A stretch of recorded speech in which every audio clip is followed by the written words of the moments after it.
नाज़रीन, रूस के मशहूर दफाई तज्जिया कार मिशाइल बोरस ने भी भारत की बदतरीन नाकामियों और दुनिया में अकेले रह जाने का खुल के इकरार कर दिया है। और इसके साथ साथ उन्होंने साफ साफ ये भी कह दिया कि भारत की पॉलिसियों की वजह से एशिया में रूस, चीन, पाकिस्तान, ईरान और तुर्की का इत्तेहाद उभर कर सामने आ रहा है, जो कि भारत समेत अमेरिका के लिए भी सबसे बड़ा खतरा होगा। और दूसरी तरफ भारत मुसलसल अकेला होता चला जा रहा है। नाज़रीन, अगर हम ज़मीनी हक़ाइक़ पर एक नज़र डालें तो ये बात खुली हकीकत की तरह हमारे सामने आ जाती है कि अब आने वाले वक्त में भारत की तबाही और बर्बादी ज़्यादा दूर नहीं है, क्योंकि चीन, रूस और पाकिस्तान ने इसी महीने मुश्तरका फ़ौजी मशकों का ऐलान कर दिया है। और ये जो मुश्तरका फ़ौजी मशकें होती हैं नाज़रीन, ये किसी भी मुल्क का किसी दूसरे मुल्क के साथ जो ताल्लुक़ होता है ये उसको ज़ाहिर करती हैं। यानी कि फ़ौज वो एक फ़ौज एक ऐसा इदारा होता है कि जिसने मुल्क को बचाना होता है। और जब दो मुल्कों के फ़ौजें मिलकर फ़ौजी मशकें कर रही हों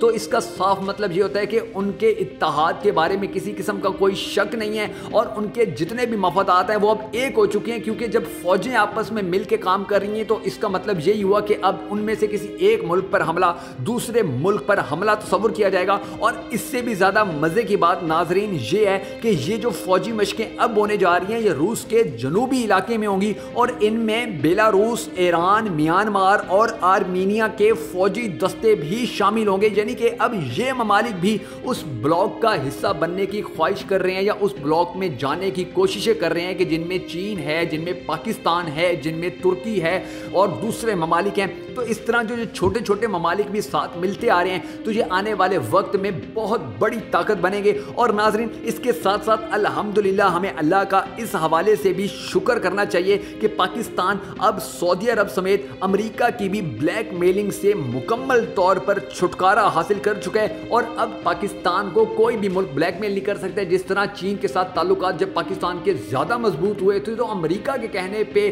सऊदी अरब ने पाकिस्तान को ब्लैकमेल करना शुरू कर दिया कि भाई हमारा पैसा वापस करो। तो चीन ने फ़ौरन पैसा दिया था पाकिस्तान को कि ये सऊदी अरब वालों को दो और उनकी बोलती बंद कर दो।